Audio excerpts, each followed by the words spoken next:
Los traidores a México no les gusta la idea de reformar al Poder Judicial. Estas resoluciones de la Suprema Corte, cuando se negaron a amparar a los campesinos despojados por las mineras canadienses o las eólicas españolas, por ejemplo, el caso del ABC, el actual encubrimiento de García Luna. ¿Cómo están, amigos de Ferraz TV Noticias? Espero que estén teniendo un excelente día con la noticia de que la ciudadana Renata Turren hizo comentarios que no le cayeron bien a la traidora de Norma Piña y a los prianistas, pues como sabemos está buscando reformar el Poder Judicial porque la Suprema Corte de Justicia de la Nación no ha hecho bien su trabajo por México. Los ministros se han visto más interesados en frenar la transformación del país que ver por los intereses de la nación. El pueblo es quien manda y se debe de trabajar para él. Amigos, antes de iniciar, los invito a darle me gusta y compartir el video para que esta información llegue a más personas. Bueno amigos, sin más que decir, vamos con la información.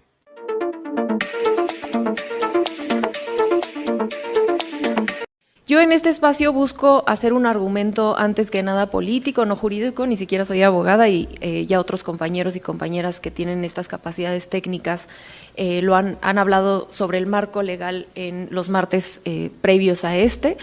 Yo más bien vengo a tratar de abonar en un debate público sobre un procedimiento legal, el nombramiento de los ministros y ministras de la Suprema Corte desde lo político. Y por supuesto a defender el derecho constitucional que tenemos a la consulta popular, que creo que también es importante recordar que el mecanismo por el que se está tratando de iniciar esta reforma al Poder Judicial incluye ese derecho constitucional que tenemos las y los mexicanos. Considero que mucho de este debate se ha llevado exclusivamente al ámbito técnico y creo que respetuosamente esa es una salida fácil, pues la enorme mayoría de este país no estamos formados en la abogacía y no siempre podemos debatir en esos términos. Como si este debate no se tratara de un debate político y quienes están en contra de cambiar la forma en la que elegimos a los ministros, creo que se han ido a la cancha de los procedimientos para así evitar una discusión que creo que es de fondo. Aporto algunos elementos sobre la elección por voto popular de los ministros y ministras de la Suprema Corte.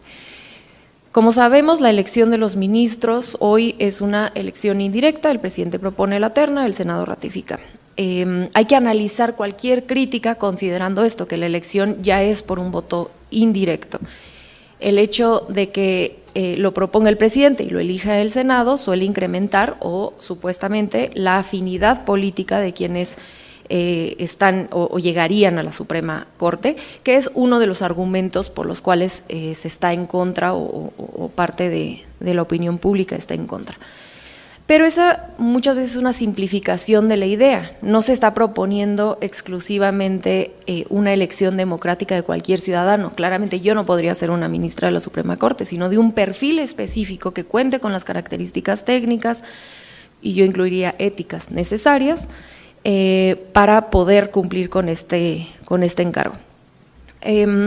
Es posible que aceptemos la elección directa de ministros y además impongamos requisitos mínimos para que las personas que sean votadas puedan ejercer su trabajo de manera correcta. Igual como sucede con el presidente de la República u otros puestos de elección popular que también tienen algunas restricciones, el caso del presidente, pues por supuesto de edad, ¿no? Por ejemplo. Creo que es importante resaltar que a diferencia de los otros dos poderes, como bien sabemos, sí existen mecanismos democráticos para sustituir a quienes no están funcionando. Los mecanismos de control de la Judicatura Federal, además de todo, son prácticamente nulos y para el grueso de la población, me incluyo en este grueso, es una caja negra. No tenemos ni idea de cómo funcionan, mucho menos de quiénes y cómo se pueden sancionar, contrario a los otros dos poderes. Me gustaría a mí detenerme a analizar brevemente algunos de estos argumentos más a fondo. Quien se opone a la elección por voto popular porque están sujetos a cumplir con lo que se comprometen con la gente, es decir, ese miedo a decir, bueno, es que si se comprometió a esto con la gente, eso puede ser quizá violatorio de la Constitución. está evitando el debate o ignorando que hoy en día las resoluciones de la Suprema Corte muchísimas veces son políticas y ni siquiera siempre apegadas a la Constitución. Esto ya sucede en México y sucede en prácticamente todo el mundo. Insisto, los ministros y ministras de la Suprema Corte son puestos políticos también. Hay muchos ejemplos de estos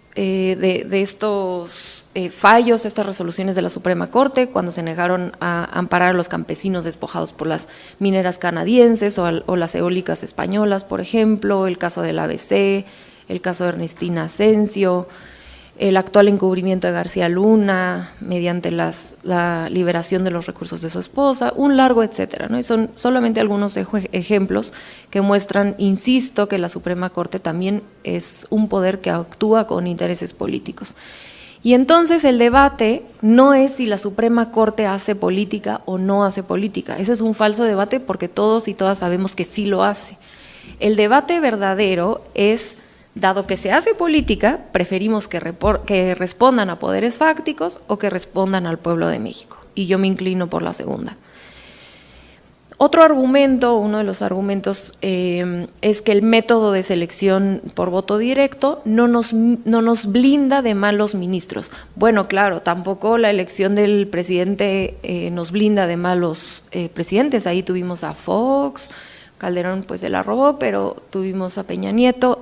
Por supuesto que cualquier elección popular está sujeta a que el pueblo nos equivoquemos en estas elecciones. Ningún método democrático garantiza eso.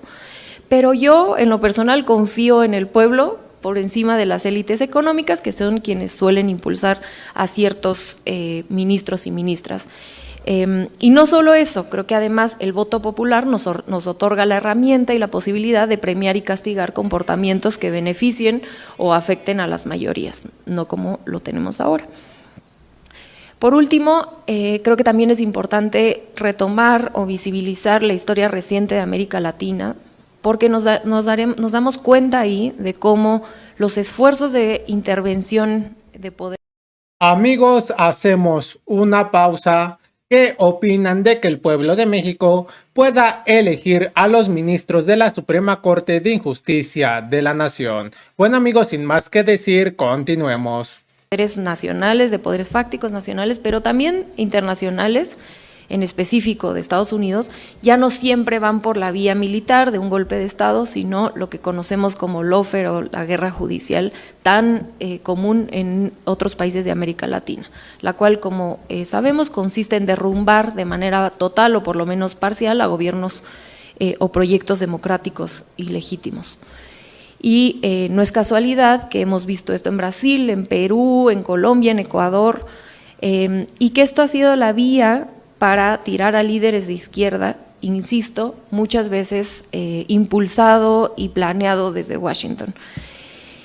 Aquí no han podido hacerlo, pero las cascadas que hemos visto, las cascadas de amparos que hemos visto en este sexenio en específico, la clara intervención de temas que le atañen al legislativo, pero lo acaban resolviendo de manera judicial, como pasó con el Plan B, y el hecho, incluso el hecho político, de que la oposición partidista ya haya dejado de su supuesta defensa al INE y ahora se haya pasado a esta supuesta defensa a la Suprema Corte de Justicia de la Nación, nos muestra que en México, por supuesto que también se está tratando de gestar un intervencionismo judicial que es profundamente antidemocrático.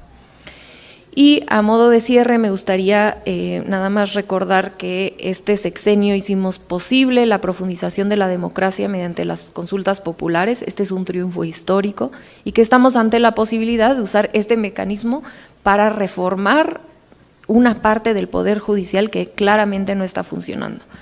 Y pensar que la gente no tiene la capacidad de decidir quién encabeza la Suprema Corte porque es muy técnico, porque es muy difícil, porque es una lista y cómo van a saber quién es quién, es el mismo argumento que se usó para excluir a los pobres de las votaciones de los procesos democráticos y el mismo argumento que se usó para excluir a las mujeres de la democracia. Es que ellas no saben porque ellas saben de los quehaceres de la casa y no de la vida pública. Falso. La vida pública es de todos y de todas y la consulta popular es un derecho constitucional. La politización de este tema es otro triunfo de la Cuarta Transformación y creo que debemos defenderlo. Y al mismo tiempo que esto, por supuesto, como ya mencionaba la diputada, no significa que excluya el esfuerzo de una reforma profunda al Poder Judicial. Simplemente es un inicio que tendría un respaldo popular mediante la consulta para poder empezar a transformar y que la vida pública llegue a todos los rincones y a todos los poderes de esta hermosa patria. Muchísimas gracias.